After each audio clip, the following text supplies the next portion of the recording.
I picked up the phone to ask my son, Daniel, what time his wedding would be when my daughter-in-law, Veronica, looked me right in the eye and said with an icy smile, "Oh, we got married yesterday. We only invited special people." The words hit me like a bucket of ice water. Special people. I, who for 3 years had paid their $1,200 rent every single month, who had bought every piece of furniture in their apartment, who had filled their refrigerator when they didn't have enough to eat. I was not a special person. I stood there in the living room of my own house, holding a phone that felt like it weighed 1,000 pounds, watching my son avoid my gaze while Veronica settled onto the sofa I had bought for them. The pink dress I had chosen for his wedding hung uselessly in my closet, along with the new shoes and the dream of being part of the most important day in my only son's life.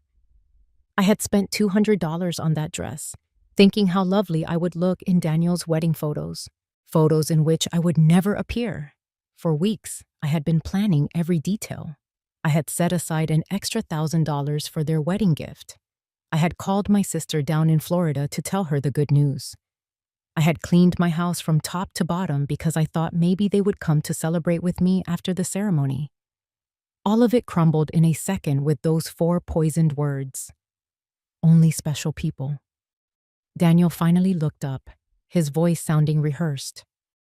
"Mom, it was an intimate thing. Very small. Just the 2 of us and the witnesses." But I knew it was a lie. I'd seen the pictures on social media. I saw Veronica's parents posing proudly next to the newlyweds. I saw her brothers toasting with champagne. I saw Veronica's white dress, which I had helped pay for with the $300 I gave her for personal expenses last month. I saw everything I wasn't invited to see. A week later, exactly 7 days after that humiliation, Veronica called me with a completely different tone. She was no longer the confident woman who had excluded me from the wedding. Now she sounded desperate, almost pleading. "Helen, the rent is late. The landlord is pressuring us and says if we don't pay this week, he's going to evict us. You must have forgotten to make the transfer." Her voice trembled slightly, as if her world were falling apart. I stayed silent for a few seconds, remembering all the times I had rushed to the bank to make that transfer. All the times I had canceled my own plans to make sure they had a roof over their heads. All the times I had eaten beans and rice so I could give them money for their cravings. And now, after shutting me out of the most important moment of their lives, they had the nerve to call me as if nothing had happened.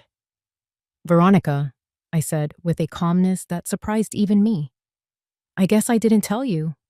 I only help special people." The silence on the other end of the line was so profound I could hear my own heart beating. For the first time in years, I wasn't the one trembling. She was. "Helen, I don't understand," she stammered. "We've always been special to you. You're like a second mother to me." Lies. All lies, wrapped in that sweet voice she only used when she needed something. The same voice she had used to ask for money for the wedding dress, for the honeymoon, for the rings I helped finance without knowing I would never see the ceremony where they would exchange them. For so many years, I had lived with this constant feeling of walking on eggshells, measuring every word, every gesture, every gift, hoping to receive a crumb of affection from my own son. I had been the perfect mother, the accommodating mother-in-law, the silent provider who never protested when they treated me as if I were invisible. But that phrase, "only special people," woke something in me that had been dormant for far too long. I mentally calculated how much money I had spent on them over these 3 years. Between rent, food, gifts, emergencies, and whims, it was over $60,000. $60,000 that I took from my pension, from my savings, from the money my late husband left for me to live comfortably in my final years. And for what? To be treated like a stranger on my own son's wedding day. That night, after hanging up the phone, I sat on my bed and cried. But they weren't tears of sadness. They were tears of rage, of accumulated frustration, of years of humiliations swallowed in silence. I cried for all the times they made me feel like my love was a burden, that my presence was an inconvenience, that my money was the only valuable thing I had to offer. I cried for the foolish mother I had been, for the woman who had lost herself trying to be indispensable to those who considered her disposable. When I woke up the next morning, something inside me had shifted. It wasn't just the pain of betrayal. It was something deeper, colder. I got out of bed and looked at myself in the bathroom mirror. The same tired eyes, the same wrinkles that told stories of years spent giving love without receiving it in return. But there was something different in my gaze, a hardness I didn't recognize, a determination that had been buried under years of compliance. I went to the kitchen and made coffee, just like every morning for the past 40 years. But this time, I didn't think about calling Daniel to ask how his morning was. I didn't check my phone hoping for a text from him apologizing for the humiliation. For the first time in a long time, my first concern of the day was myself. I sat at the table where I had so often planned surprises for them, where I had counted out bills for their expenses, where I had cried in silence when they treated me with indifference. Now, that table would witness something completely different. I pulled out my checkbook, my bank statements, and began to do the math. I wanted to see, in exact numbers, the size of my own stupidity. Rent, $1,200 a month for 36 months, $43,200. Groceries, approximately $400 a month, another $14,400. Birthday, Christmas, anniversary gifts, at least $5,000. Veronica's medical emergencies, $800. The loan for the car they never paid back, $2,500. The air conditioner repair for their apartment, $700. The living room furniture, $1,200. Over $67,000. That was the precise figure of my wasted generosity. All that money, pulled from my husband's life insurance, from my pension, from the savings I had scraped together penny by penny over decades of honest work. Thrown away to keep two adults comfortable who couldn't even pretend to respect me. The phone rang, and I saw Daniel's name on the screen. Normally, I would have rushed to answer, my heart pounding, hoping he would finally apologize, that he'd explain it was all a misunderstanding. But this time, I let it ring. Once, twice, 3 times. It finally stopped, and I kept sipping my coffee as if nothing had happened. 10 minutes later, it rang again. This time, it was Veronica. I let it ring too. Then a text message from Daniel arrived. "Mom, pick up the phone. We need to talk to you urgently." I deleted the message without replying. At 2 in the afternoon, I decided to go for a walk. I hadn't done that in months without a specific purpose, without an errand related to them. It was always to the bank for a transfer, the supermarket for something they needed, the pharmacy for Veronica's prescriptions. Today, I walked just because I wanted to. I passed the park where I used to take Daniel when he was a little boy. I remembered that sweet child who would hug me tight and tell me I was the best mom in the world. At what point did he become this man who treated me like an ATM with feelings? When did I start confusing love with money? When did I begin to believe I had to buy my own son's affection? At the bank, where I had made so many automatic transfers, I stopped at the door. The manager, Mr. Peterson, saw me through the glass and waved. He'd known me for years. He had processed every one of my transfers to Daniel and Veronica, had seen my account drain month after month to fill theirs. I walked in and went straight to his office. "Mr. Peterson," I said, "I need to cancel all the automatic transfers I have scheduled." He looked surprised. For 3 years, those transfers had been as regular as the sunrise. "Are you sure, Helen? Did something happen?" His concern was genuine, more genuine than any interest Daniel had shown in me in months. "What happened is that I finally opened my eyes," I replied. "I want to cancel everything, and I also want information on how to protect my accounts. I don't want anyone else to have access to my money." While Mr. Peterson processed the cancellations, my phone wouldn't stop ringing. Daniel, Veronica, Daniel again. It was as if they had developed a radar to detect when their source of income was in jeopardy. I turned the phone off completely. "Helen?" Mr. Peterson said as he handed me the papers. "Pardon me for overstepping, but in all these years, I've seen you be very generous with your family. I hope they're not pressuring you to make these changes." His words touched me deeply. This man, who barely knew me beyond bank transactions, showed more genuine concern for my well-being than my own son. "They're not pressuring me, Mr. Peterson. On the contrary, I finally stopped pressuring myself." When I left the bank, I felt strangely light, as if I had left a huge weight in that office. For the first time in years, my money was completely my own. I had no financial obligations to people who saw me as a resource instead of a human being. I walked home, thinking of all the things I had stopped doing to please Daniel and Veronica. The trips I didn't take to save money for them. The friends I stopped seeing because I was always available for their emergencies.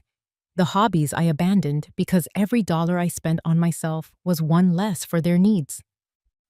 When I got home, I found 3 cars parked in front of my door. Daniel's, Veronica's, and one I didn't recognize. I could see movement inside my house through the windows. My blood ran cold. They had keys. I had given them keys because I trusted them, because I thought one day they would take care of me as I had taken care of them. I took a deep breath before opening the door. It was time for the first real confrontation of my new life. I opened my front door to a scene I will never forget. Daniel was sitting on my sofa with his head in his hands. Veronica was pacing like a caged animal, and an older man I didn't know was looking through papers on my dining room table. My papers. My personal documents. "What is going on here?" I asked, my voice louder than I expected. All 3 of them looked at me as if I were the intruder in my own home. Veronica was the first to speak, her voice filled with that desperate urgency I'd already heard on the phone. "Helen, thank God you're here. We need to talk. Mr. Davies is from the law firm we consulted about your situation." "My situation?" The question came out with a calm that amazed me. "What situation? I'm perfectly fine." Daniel finally lifted his head and looked at me with those eyes that were once a child's, but now only reflected financial panic. "Mom, we went to the bank, and they told us you canceled all the transfers. Mr. Peterson explained you also blocked our access to your accounts. We don't understand why you did that." Mr. Davies, a man in his 50s with a gray suit and a smile that inspired no confidence, approached me with his hand outstretched. "Mrs. Miller, I'm Fernando Davies, an attorney specializing in family law. Your children are concerned about your mental well-being and asked me to evaluate the situation." I didn't shake his hand. Instead, I walked straight to my dining room table and gathered up all my documents that he had been reviewing without my permission. "These are my private papers. You have no right to look at them without my authorization." "Mom," Daniel interjected with that condescending tone he had perfected over the last few years, "we're worried about you. Your behavior has been very strange lately. First, you cut us off financially without explanation. Then you don't answer our calls. We thought maybe you need professional help." Veronica came over and tried to take my hand with that fake tenderness she reserved for when she needed something. "Helen, honey, we know you've been under a lot of stress. Maybe the loneliness is affecting you more than you think. It's normal at your age to have episodes of confusion." The word confusion rang in my head like an alarm bell. Now I understood why they'd brought the lawyer. It wasn't to help me. It was to have me declared mentally incompetent and take control of my finances. The same woman who told me only special people were invited to her wedding was now treating me like a senile old woman. "I am not confused," I said with a firmness that silenced the room. "I am more clear-headed than I have been in years. And you are all going to get out of my house right now." Mr. Davies stepped in with that professional voice lawyers use when they want to sound reasonable. Mrs. Miller, I understand you feel overwhelmed, but your children have a legal right to intervene if they believe your ability to make financial decisions is compromised. They've documented several concerning behaviors. Concerning behaviors. A harsh, almost cruel laugh escaped my throat. Like what? Deciding my money is mine? Choosing not to finance the lives of two adults who treat me like dirt? Veronica jumped as if I had slapped her. We have never treated you badly. You're part of our family. Everything you have will be ours someday anyway. We're just moving the process along. There it was, the naked, raw truth. Everything I had would be theirs someday. In their minds, I was already dead, and they were just collecting their inheritance in advance. It didn't matter if I had 30 years left or 30 days. To them, I was just a walking bank account that had become problematic. Out, I said, pointing to the door. All three of you. Out of my house. Daniel stood up with the pouty expression of a child who didn't get his way. Mom, we can't just leave like this. We have responsibilities. The rent, the car payments, the credit card you co-signed for. You can't just cut us off overnight. I can't? My voice rose for the first time. Who says I can't? For 3 years, I have paid rent on an apartment that isn't even in my name. I have filled a refrigerator in a house where I am not welcome. I have financed a life that clearly has no room for me. Mr. Davies pulled a folder from his briefcase and placed it on my table. Mrs. Miller, we've prepared some documents that could ease this transition. A power of attorney that would allow Daniel and Veronica to manage your finances more efficiently.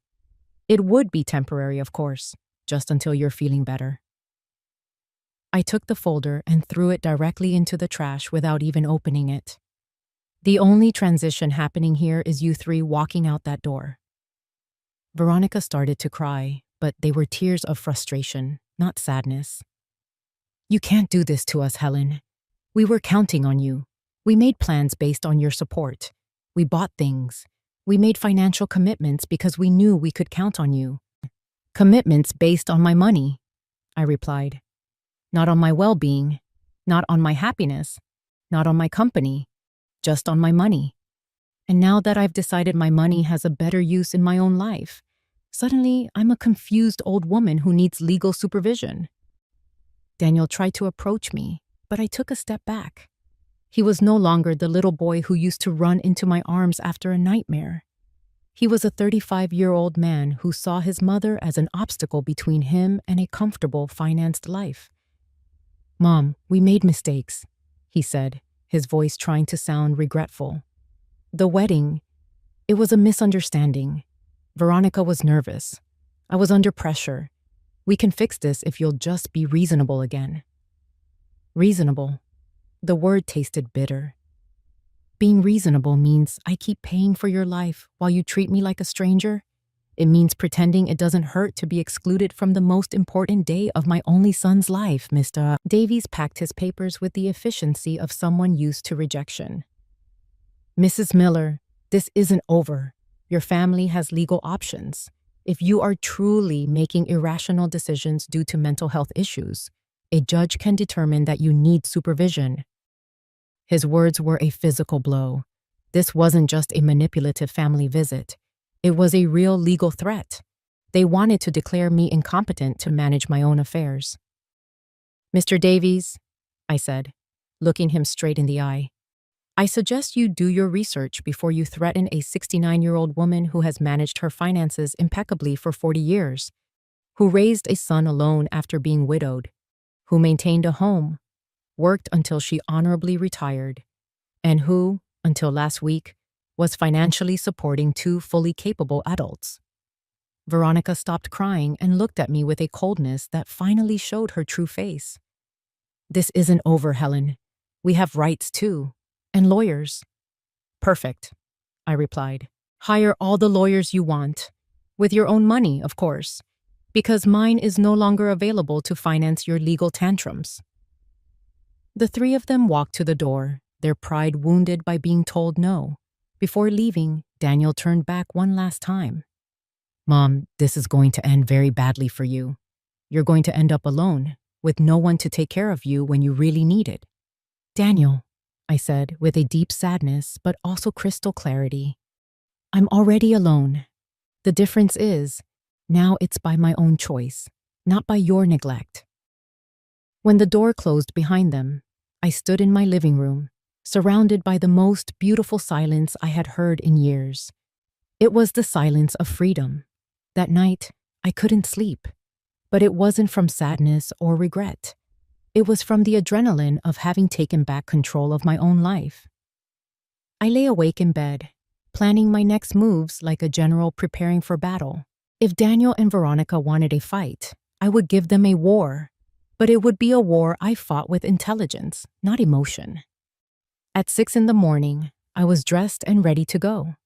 My first stop was the office of Mr. Sullivan, a lawyer I had met years ago when I handled my husband's will. Unlike the lawyer Daniel and Veronica had brought, Mr. Sullivan had an impeccable reputation and specialized in protecting the rights of senior citizens. Helen, he said after I explained the situation, what your children attempted yesterday is more common than you think. It's called elder financial abuse, and it's a federal crime. The fact that they entered your home without permission and went through your private documents is also a violation. His words were both calming and alarming. Calming because they confirmed I wasn't crazy, that what had happened was truly abusive. Alarming because I realized the situation was more serious than I had thought. We need to document everything, Mr. Sullivan continued. Every transfer, every gift, every time they pressured you for money. We're also going to change your will to protect your assets from any future attempts at manipulation. We spent 3 hours reviewing my financial records. Mr. Sullivan whistled when he saw the total figure, over $67,000 in 3 years. Helen, with this money, you could have lived comfortably, traveled, enjoyed your retirement. Instead, you completely financed the lives of 2 adults who didn't even respect you enough to invite you to their wedding. When I left his office, I had a complete plan. First, I would change all the locks on my house. Second, I would install a security system with cameras to protect me from any more surprise visits. Third, I would open a new account at a different bank where they had no contacts. And fourth, I would start living the life I had been postponing for years. My next stop was the hardware store. The owner, Walt, had known me for years because I was always in there buying things to fix Daniel and Veronica's apartment. This time was different. Helen, what brings you in today? Another emergency at your son's place? He asked with the familiarity of someone who had been a silent witness to my wasted generosity. No, Walt. This time it's for my own house. I need to change all the locks, and I want the best quality you have. He looked surprised but didn't ask questions. While he was selecting the locks, his son Kevin, who installed security systems, came in. It was Providence in action. Kevin, I said, I also need to install security cameras. The whole system. Price is not an object. While they prepared everything for the next day's installation, I received a call from an unknown number. It was Veronica, calling from someone else's phone since I had blocked her number after yesterday's confrontation. Helen, it's Veronica. Please don't hang up. We need to talk like civilized adults. Talk, I said dryly. Look, I understand you're upset about the wedding. It was a mistake. Daniel and I have talked and we want to make it up to you. What do you think about organizing a special dinner to celebrate our marriage with you?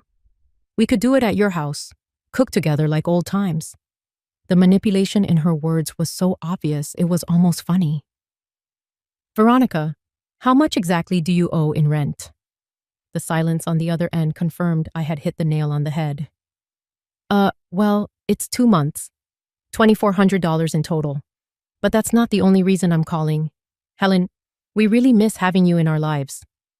Do you miss me or do you miss my money? I asked directly. Both, she answered with a surprising honesty. Helen, I'm not going to lie to you. Yes, we need your financial help, but we also love you. You're important to us. If I'm so important, I said, why wasn't I important enough to be at your wedding? Why am I not important enough to get a phone call that isn't asking for money? When was the last time you called just to see how I was doing? Another silence. We both knew the answer. Never. Veronica, I'm going to explain this to you one time. For 3 years, you have treated me like an ATM with feelings. You have used me, ignored me, humiliated me, and finally insulted me in the worst possible way. Now that the money is gone, you suddenly discover you love me. Helen, please. No, I interrupted. There is no please. You made your choice when you decided I wasn't special enough to be at your wedding. Now, I'm making mine. I hung up the phone and turned it off completely. I didn't want any more interruptions on my day of liberation. That afternoon, I went to the beauty salon where I hadn't been in over a year. I always canceled my appointments because Daniel or Veronica needed something urgently or because the money I had set aside for myself ended up being for one of their emergencies. Helen! Shouted Brenda, my favorite stylist. What a surprise! I thought you'd forgotten about us. I hadn't forgotten, Brenda. I just forgot that I deserved to be pampered too. I got the full treatment. Cut, color, manicure, pedicure. For the first time in years, I spent money on myself without feeling guilty. While Brenda worked on my hair, she told me about her life, her kids, her dreams. It was refreshing to have a conversation that didn't revolve around the needs of Daniel and Veronica. You look beautiful, Helen, she said when she finished. But more than that, you look free. Did something good happen? Yes, Brenda. I finally learned to say no. When I got home that afternoon, there was a car I didn't recognize parked in front of my house. My heart sped up for a moment, thinking maybe Daniel and Veronica had returned with reinforcements. But as I got closer, I saw an older woman sitting on my front steps. Helen? She asked as I got out of the car. Yes, that's me. Can I help you? I'm Margaret Vance. I live next door. We've been neighbors for years, but we've never really had a chance to talk. I heard some very loud voices at your house yesterday, and I was worried. Is everything all right?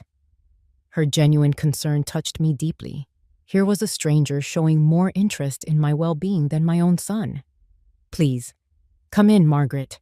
I'll make us some coffee, and I'll tell you a story you won't believe. As I made coffee, I told her the whole situation. Margaret listened without interrupting, nodding occasionally, and when I finished my story, her eyes were filled with tears. Helen, she said, you did the right thing. I went through something similar with my daughter 5 years ago. I also thought it was my obligation to finance her adult life. I also believed that if I didn't give them money, they wouldn't love me. What happened? I cut them off when I realized they only called when they needed something. At first, it was terrible. They threatened me, emotionally blackmailed me, tried to make me feel guilty. But after 6 months, my daughter called to truly apologize. Now we have a real relationship based on love, not money. Her words gave me hope and confirmed I had made the right decision. Do you think Daniel and Veronica will ever understand? Maybe, maybe not, she answered honestly. But that's no longer your responsibility, Helen. Your responsibility now is to live your own life. That night, for the first time in 3 years, I went to sleep without worrying if Daniel and Veronica had money for rent, for food, for their whims. I went to sleep thinking about myself, my plans, my future, and I slept better than I had in years. The next day, Kevin and Walt arrived at 8 a.m. to change the locks and install the security system. While they worked, my phone kept ringing from unknown numbers. Veronica was still trying to reach me from different phones, but I had developed a new skill, completely ignoring calls I didn't want to take. Helen, Kevin said as he installed the cameras, this system will give you total peace of mind. You can see who's at your door from your phone, even when you're not here. And if anyone enters without permission, an alert is automatically sent to the police. The irony didn't escape me. I was installing a security system to protect myself from my own son, but it didn't hurt like before. It was simply a practical measure to maintain my new peace. While they worked, I decided to do something I hadn't done in years: call my sister Diana in Florida. We had lost touch because every time we talked, I would end up bragging about Daniel and Veronica's achievements, about how much money I had spent on them, about how proud I was to be able to help them. I realize now that our conversations had become financial reports disguised as family news. "Helen?" Diana answered, surprised. "Sis, how are you? We haven't talked in months." "I'm fine, Diana. Better than fine, actually. I'm calling to tell you I've finally come to my senses." I told her the whole story from the beginning: the secret wedding, the humiliation, the visit with the lawyer, my decision to cut off the funding. Diana listened in silence, and when I finished, her response shocked me. "Helen, sis, it's about time. Every time we talked, it broke my heart to hear you boast about how much money you'd given them, as if love is measured in dollars." I wanted to say something, but I didn't know how. "What did you want to say?" "That Daniel never spoke about you with affection when I saw him at family gatherings. It was always, 'My mom helped me with this,' or 'My mom bought me that,' but never, 'I miss my mom,' or 'I love my mom.' It was as if you were a service, not a person." Her words hurt, but it was a necessary pain, like when a doctor cleans an infected wound. It hurts, but it's part of the healing. "You know what else struck me?" Diana continued. "Veronica always spoke of you in the future tense. When Helen is gone, we'll be able to remodel her house. Or, when we inherit, we're going to invest in the business. As if they were just waiting for you to die to start really living." That revelation hit me like a ton of bricks. They didn't just see me as an ATM. They saw me as a temporary obstacle between them and their money. While I was exhausting myself to make them happy, they were already planning their future without me. After hanging up with Diana, I sat in my kitchen, processing all this information. 45 years of marriage to a man who truly loved me. 35 years raising a son alone after being widowed, and 3 years financing 2 adults who saw me as a wealthy nuisance. The doorbell rang, and I saw on the new cameras that it was Margaret with a mug in her hands. I opened the door, and she offered me fresh brewed coffee. "I thought you might need some company after everything you told me yesterday," she said, with that genuine smile I was beginning to appreciate. We sat in my living room, and Margaret told me more details about her own experience. "My daughter used to say the exact same things to me.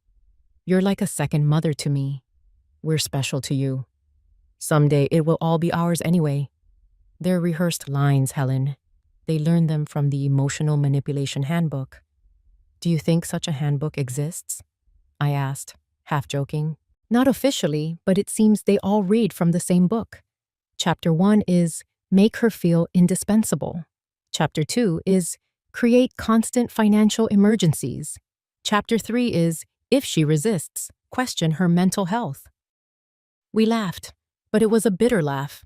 It was funny and tragic at the same time to recognize such predictable patterns in our own children's behavior. "Margaret, did you ever feel guilty for cutting off the money?" "Every single day for the first 3 months," she answered honestly. "But then I started to see the results. My daughter had to get a second job. Her husband stopped playing golf every weekend and started looking for extra work. They learned to live within their means. And more importantly, they learned that I was a person, not a resource." That afternoon, I decided to do something I had been putting off for years: visit my husband's grave. I always found excuses not to go because Daniel or Veronica needed something, or because the cab fare was better spent on one of their emergencies. The cemetery was quiet and beautiful. Robert's gravestone was a bit neglected because I hadn't been there to clean it in months.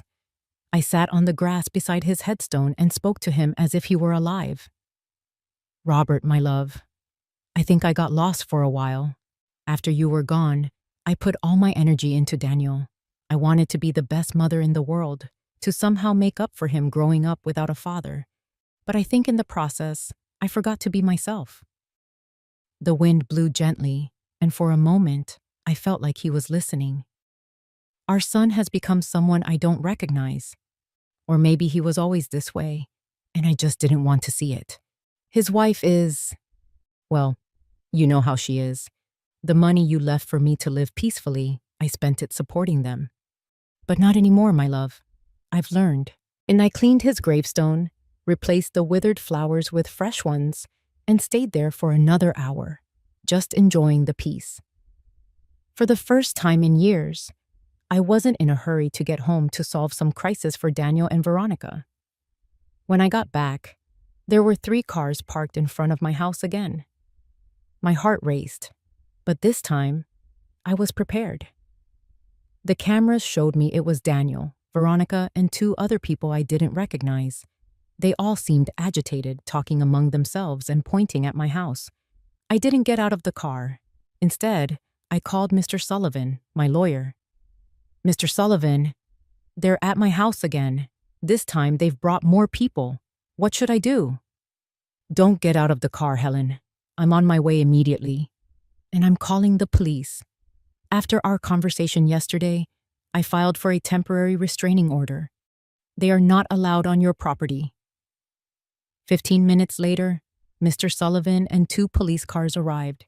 I saw the officers talking to Daniel and Veronica, saw my son gesticulating furiously, saw Veronica crying again. But this time, her tears didn't affect me. One of the officers approached my car. "Ma'am, you can get out now. Your visitors will be leaving." When I got out of the car, Daniel yelled at me from the street. "Mom, this is ridiculous. We're your family. You can't call the police on your own son." "Daniel," I replied with a calmness that surprised me, "family doesn't threaten you with competency hearings. Family doesn't enter your house without permission. Family doesn't treat their mothers like ATMs." Veronica screamed from the other side of the street. "You're going to pay us what you owe us. We have bills you co-signed for. You can't just abandon us like this." Mr. Sullivan intervened. "Mrs. Miller, any future communication must be through my office, and I suggest you consult with an attorney before making threats, because my client has complete documentation of all the payments she has made voluntarily for 3 years." I watched them drive away, defeated, but not surrendered. I knew this wasn't over, but for the first time in this situation, I felt confident. I had professional help, emotional support from Margaret, and most importantly, mental clarity about what was right and what was wrong. That night, Margaret invited me to dinner at her house. I met her daughter, who was visiting, and I saw with my own eyes what a healthy family relationship looked like. They spoke with respect, asked genuinely about each other's lives, and laughed together. The daughter didn't ask for money once during the entire evening. "This is what I wanted with Daniel," I confessed to Margaret after her daughter left. "And maybe someday you'll have it," she replied. "But first, he has to learn that you are a person who deserves respect, not just a source of income." For the first time in weeks, I went to sleep feeling hopeful about the future. The next few days were strangely peaceful. The security cameras showed me that Daniel and Veronica would drive by my house several times a day, sometimes slowly, sometimes parking for a few minutes, but never getting out. It was as if they were studying my routine, looking for the perfect moment for their next move. Mr. Sullivan had advised me to document each of these visits, so I kept a detailed log with dates and times. "Their persistence will work in our favor," he had told me. "Every time they show up after being told to stay away, it strengthens our case for a permanent restraining order." On Friday morning, I was having a quiet breakfast when the doorbell rang. The cameras showed a well-dressed young woman with a folder in her hands and a professional smile. I didn't recognize her, but something about her posture told me this was not a social visit. "Good morning, Mrs. Miller," she said when I opened the door. "I'm a social worker with Adult Protective Services. We received a report that you may be at risk, and we need to conduct a wellness check." My blood ran cold. Daniel and Veronica had escalated the situation, It wasn't just threats from private lawyers anymore. Now they had involved the government. "May I see your identification?" I asked, trying to remain calm. "Of course." She showed me an official ID that looked legitimate. "I'm Raquel Mendez. May I come in to speak with you?" I let her in because I knew refusing would look worse for my case. Raquel sat in my living room and took a form out of her folder. "Mrs. Miller, we received reports that you have had significant changes in your financial behavior, that you have cut off communication with your family, and that you have shown signs of paranoia by installing unnecessary security systems. We were also informed that you have refused medical and legal help from your loved ones." Every word had been carefully chosen to make me sound like an unstable old woman. I recognized Veronica's hand in the phrasing. She had always been skilled at manipulating words to get what she wanted. "Miss Mendez," I said with all the dignity I could muster, "I would like to call my lawyer before I answer any questions." "Ma'am, this isn't a legal interrogation. It's a wellness check. If you have nothing to hide, there shouldn't be a problem with us talking." The phrase, "if you have nothing to hide," made me angry. It was the same logic abusers use to justify their invasions. If you're innocent, you shouldn't complain about your privacy being violated. "Ma'am, I am calling my lawyer. You can wait here, or you can come back another day, but I will not answer questions without legal representation present." I called Mr. Sullivan, and he arrived in 20 minutes. When he walked in and saw the social worker, his expression hardened. "Miss Mendez," he said after reviewing her ID, "I hope you have a court order to be here, because my client is under my legal representation, and any unauthorized evaluation constitutes harassment." "Sir," Raquel responded, with less confidence than before, "we have reports from a concerned family about the well-being of Mrs. Miller. It is our duty to investigate." "What family?" Mr. Sullivan asked dryly. "The same family that tried to make her sign over power of attorney without representation? The same family that entered her home without permission and went through her private documents? The same family that excluded her from important events while living off her money?" He pulled a folder from his briefcase and placed it on the table. "I have here complete documentation of financial and emotional abuse towards my client. $67,000 extracted from her accounts in 3 years, systematic social exclusion, and emotional blackmail. If anyone needs to be investigated here, it is not my client." Raquel reviewed the documents with growing discomfort. It was obvious that the information she had been given did not match the reality in front of her. "Mrs. Miller," she finally said to me, "can you explain why you decided to cut off financial support to your son so abruptly?" "Because I discovered they were using me," I answered simply. "Because I realized that to them, I wasn't a mother. I was a bank account. Because I got tired of financing the lives of people who saw me as a burden." "But don't you consider it your responsibility to help your family?" The question infuriated me. "Miss Mendez, my responsibility as a mother was to raise my son until he was 18, educate him, and give him the tools to be an independent adult. My son is 35 years old, married, and fully capable of supporting himself. Financing his adult life is not my responsibility. It is my choice, and I chose to stop." Mr. Sullivan interjected. "Miss Mendez, would you consider it a normal situation for a 35-year-old man to be unable to pay his own rent without help from his 69-year-old mother?" Raquel didn't answer immediately. I could see she was reconsidering the whole situation. "Mrs. Miller," she asked after a moment, "do you manage your own finances?" "Completely. I can show you my bank statements, my investments, my tax payments. Everything is up to date and in order." "You live independently?" "As you can see, I keep my house clean. I take care of myself physically, I drive my own car, and I have healthy social relationships with my neighbors." "Do you take any medication?" "Only vitamins and supplements. I have no medical conditions that require medication." Mr. Sullivan added, "My client has just undergone a complete medical evaluation as part of our legal process. She is in perfect mental and physical health." Raquel closed her folder and sighed. "Mrs. Miller, based on this conversation and the documentation I've reviewed, I see no evidence that you are at risk or in need of intervention. I will be closing this case." After she left, Mr. Sullivan and I sat in silence for a few minutes. "Helen," he finally said, "this is going to keep escalating.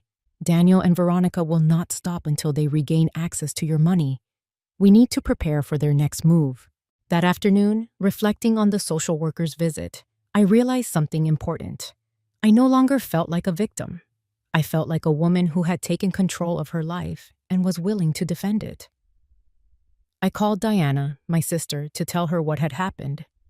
"Helen," she said after hearing everything, "you know what impresses me most about this story? It's not how badly Daniel and Veronica behaved. It's how strong you have become." Her words touched me deeply. She was right. A month ago, a visit from a social worker would have devastated me. It would have made me doubt myself. It would have made me consider funding Daniel and Veronica again just to avoid trouble. But now, I was firm in my decisions. That night, Margaret came to visit with a bottle of wine. "Helen, I want to celebrate with you." "Celebrate what?" "That today you resisted another attack on your freedom and came out victorious. Every time you stand firm, you become stronger." We toasted to my new strength, to my new life, to the freedom I had been waiting for without even knowing it for years. "Margaret," I said as we drank our wine, "do you think I'll ever stop missing the Daniel he was as a child?" "Probably not," she answered honestly. "But you will stop allowing that nostalgia to keep you a prisoner of the Daniel he is now." Her words held a deep wisdom. I could love the boy my son had been without allowing the abusive adult he had become to continue harming me. That night, I slept soundly, knowing that every day I was becoming stronger, more independent, and freer. Daniel and Veronica could keep trying to manipulate, blackmail, or scare me, but they had already lost their power over me. My new life was just beginning. 2 weeks passed without any news from Daniel and Veronica, and I began to believe they might have accepted reality. But on a Tuesday morning, as I was watering the plants in my garden, I saw an unfamiliar car park in front of my house. An older man in a suit and a young woman with folders got out. My heart sped up, but no longer with fear, with indignation. How many more times were they going to try the same thing? The man approached my door with a smile that didn't reach his eyes. "Mrs. Helen Miller? I'm Dr. Ricardo Vega, a geriatric psychiatrist. This is my assistant, Miss Peters. Your family hired us to conduct an evaluation of your mental state." "I don't need a psychiatric evaluation," I said from my garden without getting any closer. "And you are on private property without authorization." "Ma'am," Dr. Vega insisted, "your son is very worried about you. He says you've had drastic personality changes, irrational behavior with money, and episodes of paranoia. A simple evaluation could resolve all these concerns." Ms. Peters added in a syrupy voice, "It's just a conversation, Mrs. Miller.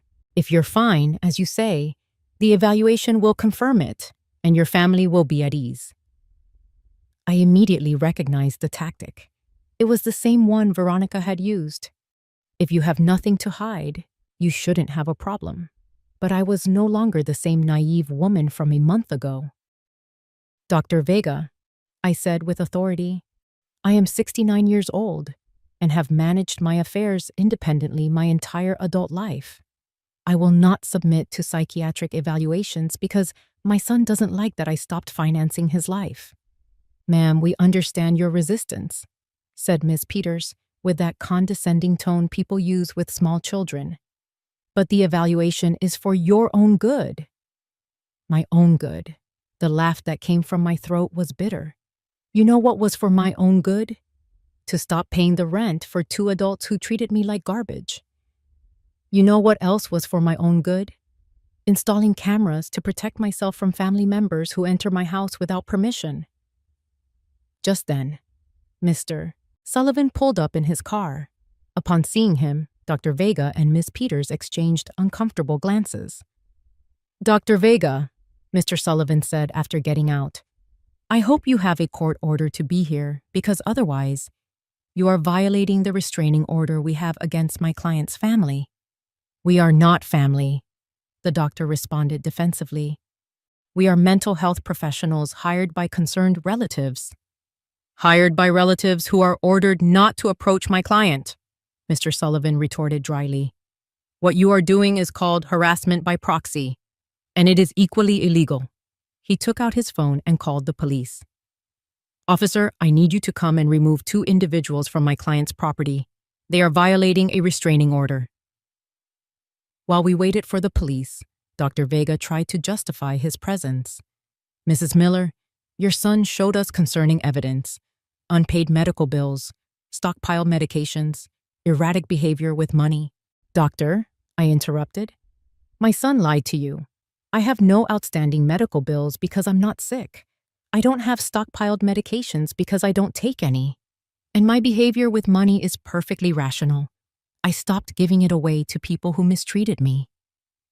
"But ma'am," Miss Peters insisted, "your family says you threatened to disinherit them completely, that you changed your will without consulting anyone." "Of course I changed my will."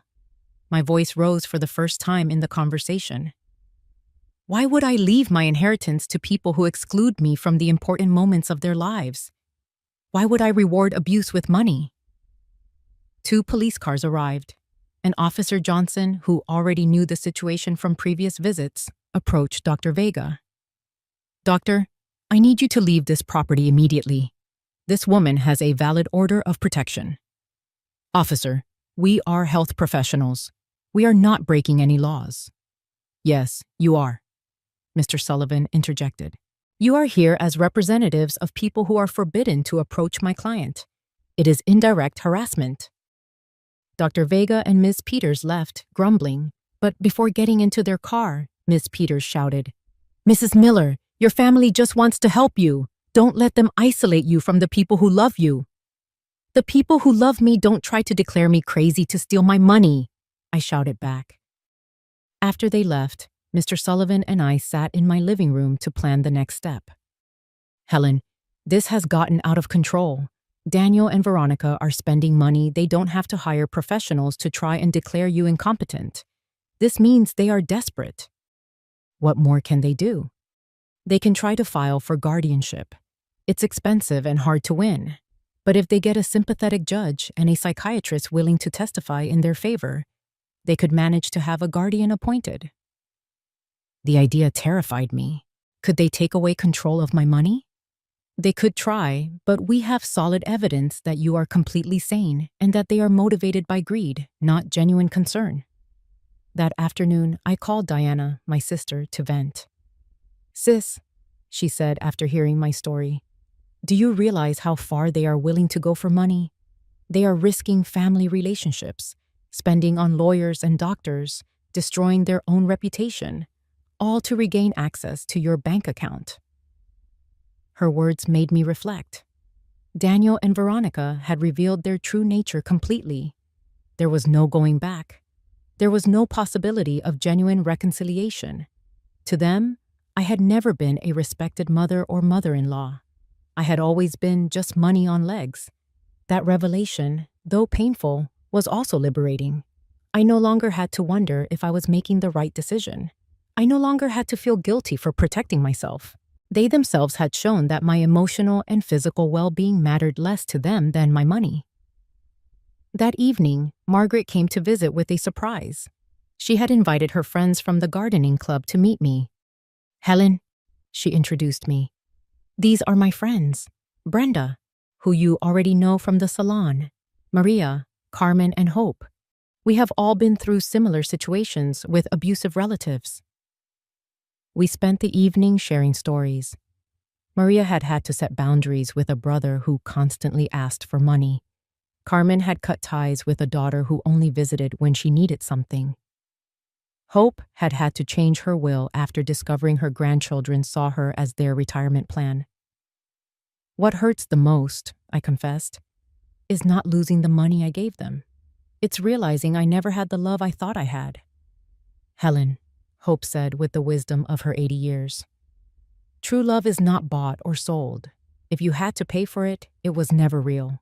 Her words were like a balm to my wounded soul. She was right. I had been buying attention, not love. I had been financing an illusion. You know what I discovered? I told my new friends. The loneliness of being surrounded by people who don't love you is worse than the loneliness of being alone. At least now, when I'm alone, I'm in good company. We all laughed and toasted with tea to our newfound wisdom. That night, after my new friends left, I sat in my garden to think. The stars shone brighter than ever. Or maybe I was just seeing them with clearer eyes. For the first time in my adult life, I was completely financially alone. I had no dependents. I had no financial responsibilities to anyone but myself. And instead of scaring me, that reality excited me. I could travel if I wanted. I could remodel my house. I could buy nice clothes. I could donate to charities I cared about. I could invest in my own future instead of financing the present of ungrateful people. Freedom tasted like hope. And for the first time in years, I was eager to plan my future. A month after the psychiatrist's visit, I thought I had finally won the war. I had settled into a beautiful routine. I would have a quiet breakfast reading the newspaper, tend to my garden, have lunch with Margaret or one of my new friends, and in the afternoons, I dedicated myself to activities I had abandoned for years. I had taken up painting again, something I was passionate about before becoming Daniel and Veronica's personal financier. But on a Thursday morning, as I was painting some flowers on my new easel, Mr. Sullivan arrived at my house with a grim expression that froze my blood. Helen, we need to talk. Daniel and Veronica have filed a formal petition for guardianship in family court. They are asking for a legal guardian to be appointed. The words fell on me like stones. I knew it was a possibility, but hearing it out loud made it terrifyingly real. Does that mean they can take away control of my money? If a judge determines that you are not capable of managing your affairs, yes, they could appoint Daniel as your legal guardian, which would give him total control over your finances. I sat down heavily on my sofa, feeling the weight of the deepest betrayal I had ever experienced. My own son was trying to have me legally declared incompetent to steal my money. Mr. Sullivan, what evidence could they possibly have? You yourself have seen that I am perfectly sane. They have statements from 3 witnesses who claim to have seen you behaving erratically. They also submitted medical bills that they claim you haven't paid, and medications that you are supposedly stockpiling without taking. But that's a lie. I have no outstanding medical bills or stockpiled medications. I know, Helen, but they have fabricated convincing evidence. They also have the statement from Dr. Vega saying that you refused to cooperate with a psychiatric evaluation, which they interpret as evidence of mental deterioration. The manipulation was diabolical. They had turned my refusal to submit to an unnecessary exam into evidence of mental illness. They had used my instinct to protect myself against them as proof that I needed protection. Who are the 3 witnesses? Mr. Sullivan consulted his papers. Veronica, of course, a neighbor named George Herrera, and someone who claims to be your pharmacist, Mr. Chen. George Herrera was the neighbor across the street, a disagreeable man who had always had issues with me because my friends sometimes parked in front of his house. Mr. Chen was indeed my pharmacist, but I couldn't understand what he could have said against me. I need to talk to Mr. Chen, I told Mr. Sullivan. Something isn't right there. We went to the pharmacy together that same afternoon. Mr. Chen greeted me with surprise and nervousness. Mrs. Miller, nice to see you. How are you? Mr. Chen, I was told that you signed a statement saying I have erratic behavior with my medications. His face turned beet red.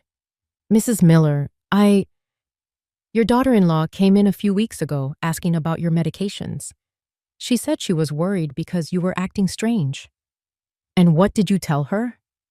I explained that you barely buy vitamins and occasional aspirin, that you don't have any regular prescriptions. But she insisted that was proof you weren't taking proper care of your health. Mr. Sullivan intervened. Mr. Chen, did you sign any papers? She brought a document that said I confirmed Mrs. Miller had irregular patterns of medication purchases. I thought it was for an insurance company or something. I didn't know it was for a lawsuit. My own pharmacist had been tricked into signing something he didn't fully understand. Veronica's manipulation knew no bounds.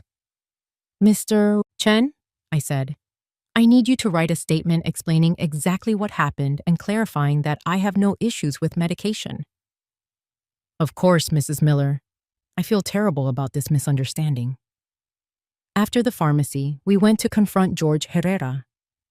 When we knocked on his door, he greeted us with obvious hostility. What do you want? Mr. Herrera, Mr. Sullivan said, I understand you signed a statement about my client's behavior. So what if I did? That woman is crazy. She's been acting weird for weeks. Can you be more specific about what behaviors you've observed? Installing cameras like she lives in a war zone, having strange people visit her at all hours, yelling in the street with her family. I realized that George had interpreted everything out of context. I installed the cameras to protect myself. The strange people were my new friends. The yelling was when I defended my home from Daniel and Veronica's invasions. Mr. Herrera, I said, do you know why I installed the cameras? No, and I don't care. To protect myself from my son and daughter-in-law, who were entering my house without permission and threatening me. That's what a crazy person would say. He responded cruelly. There was no way to reason with him. His testimony was based on superficial observations interpreted with malice. That night, Mr. Sullivan and I sat down to plan our defense. Helen, we need our own psychiatric evaluation. I have a colleague, Dr. Elena Morales, who is an expert in competency evaluations.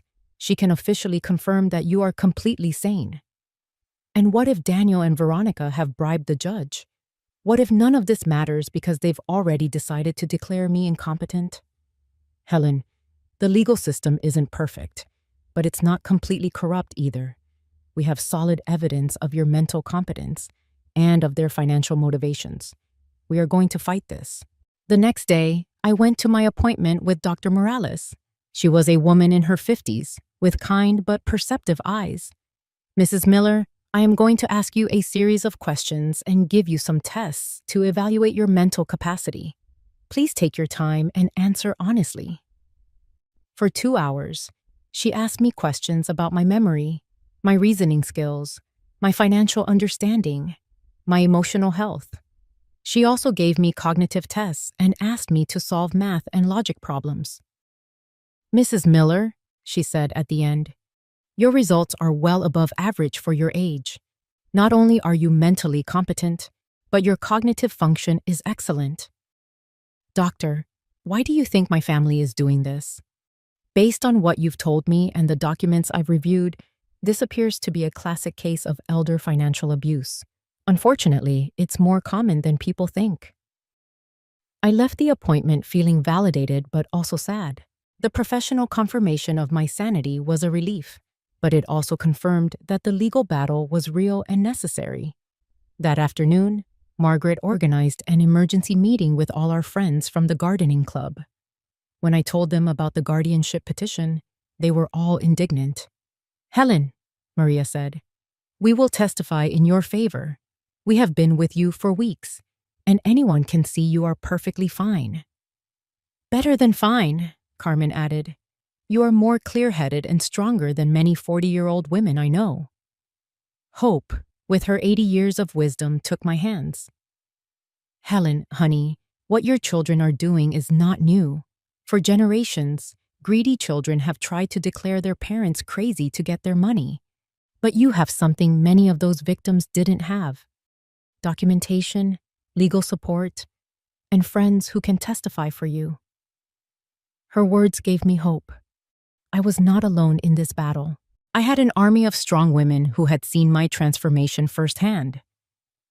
You know what's the saddest part of all this? I told them. That Daniel and Veronica are willing to destroy any possibility of future reconciliation for money. Even if I were willing to forgive everything before, there's no coming back from this. And maybe that's for the best, Brenda replied. At least now you know exactly who they are and can act accordingly. That night, for the first time since this nightmare began, I truly cried. Not from sadness, but from grief. I was saying a final goodbye to the son I thought I had, to the dream of a loving family, to the illusion that unconditional love was reciprocated. But something new was also being born in me, a steely determination not to let them steal not only my money, but my dignity and my freedom. The war had officially begun, but I was ready to fight. The court date arrived 3 weeks later. I woke up early, dressed in my best black suit, and looked at myself in the mirror with a determination I had never felt before. Today, it wasn't just my mental capacity being judged. It was my dignity as a human being, my right to live free from abuse, my value beyond my bank account. Mr. Sullivan arrived at 7 in the morning to go over our strategy one last time. Helen, remember, the burden of proof is on them. They have to prove you are incompetent. We just have to show that you are not. And what if the judge is already biased against me? Judge Harrison has a reputation for being fair. I've researched his previous cases, and he doesn't automatically favor families. He cares about protecting the rights of senior citizens. We arrived at the courthouse at 9. In the hallway, I saw Daniel in a new suit he had probably bought for the occasion, and Veronica dressed in black as if she were at a funeral. Maybe she was. The funeral of our family relationship. When our eyes met, Daniel avoided my gaze, but Veronica held my stare with a coldness that confirmed for her this was just business. Their lawyer was an older, elegant man with the kind of confidence that comes from winning similar cases before.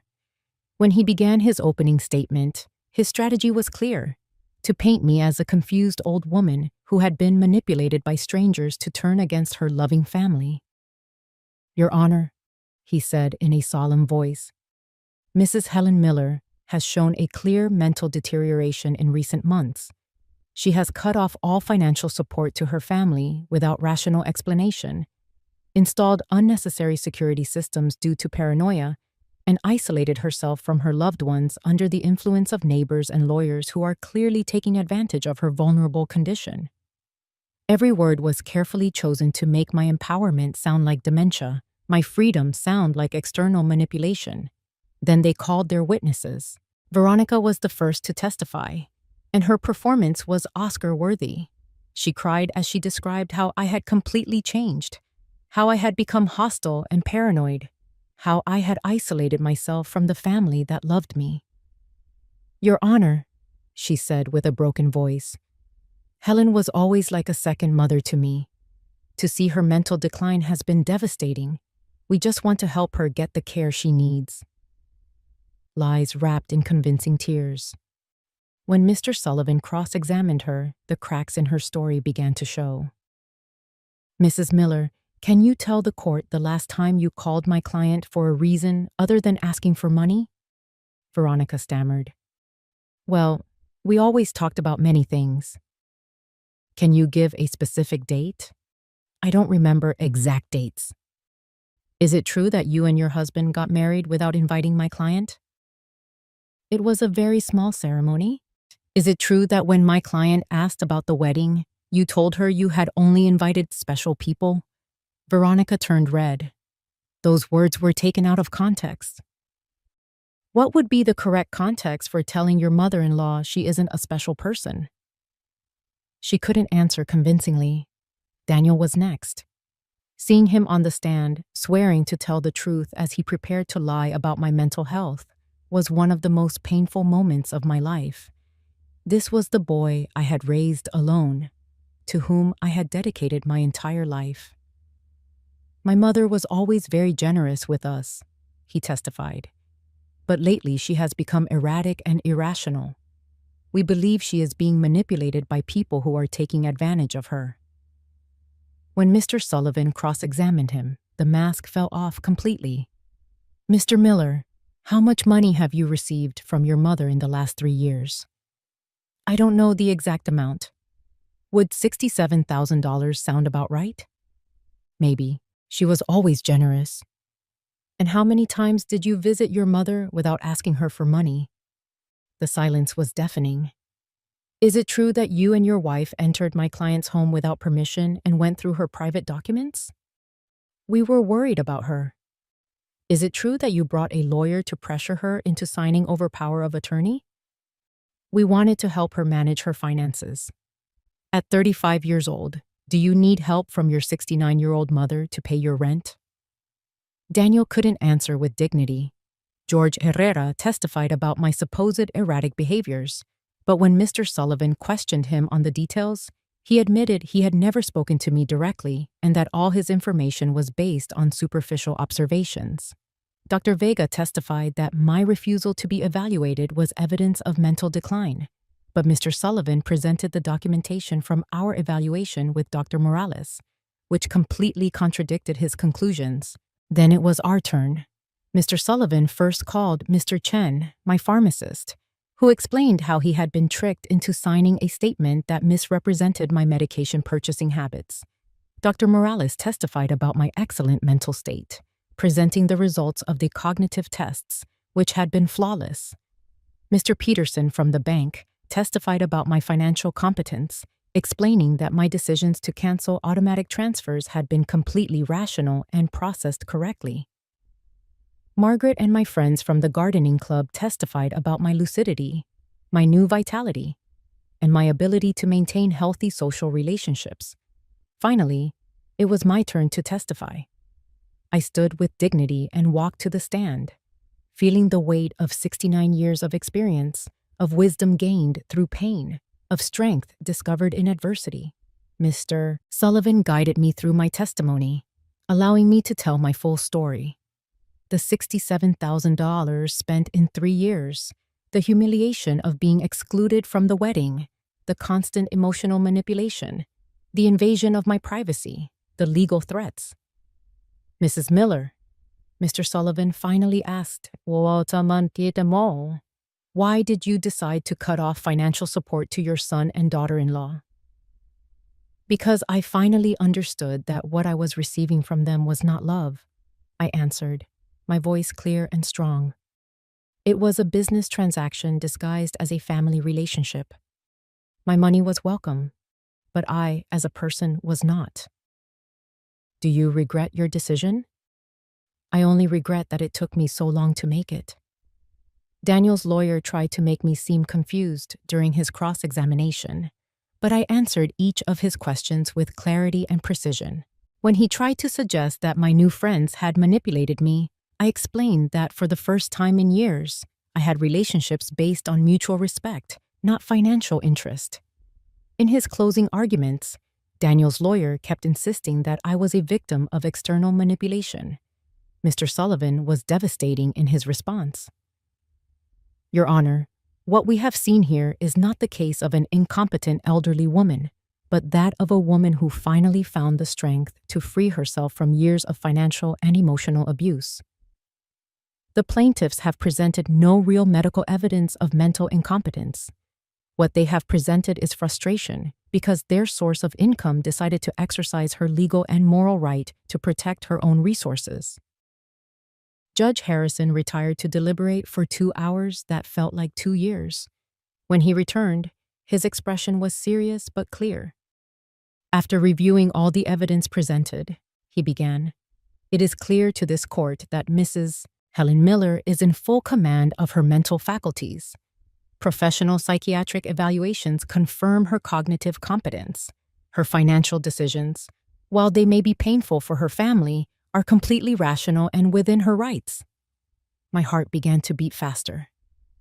"Furthermore," the judge continued, "the evidence suggests that this petition is motivated by financial interest rather than genuine concern for Mrs. Miller's well-being.